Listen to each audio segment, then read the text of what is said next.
南地区伫4月25到27之間受到春雨鋒面影響，上大累積雨量伫安平有156毫米，上大7點鐘的雨量伫兩家有46毫米。特別伫安南、七股、林德、金礦等容易積水的地區，伫陣陣青過雨以後，嘛只有短暫的積水真緊的消退，無影響車輛甲沿路人通行。毛濟里長肯定台南治水工程已經發揮效果。路甲明安路二大只這路口是強降雨，伊嘛毋是即小可陰一個爾，若雨無落了，差不多成10分水就消退去啊。政府把迄個草寮坑街甲迄個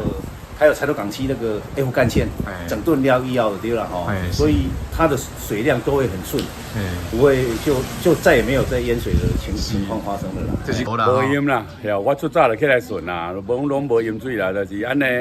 分洪道做了真成功啦，目前做了真成功，所以講水位攏無超過一半啦。去年開始吼，按市政府家吼挹注吼將近4000萬的經費吼來改善吼。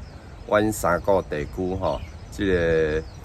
水路的改善，包括2台的抽水機，發揮伊足大的功效啦吼。市府表示，雖然現階段各項治水工程已經展現階段性功效，不過面對極端的氣候，市府有願持續到底飲水問題的改善，為市民生命財產安全把關。台南新聞管子採訪報道。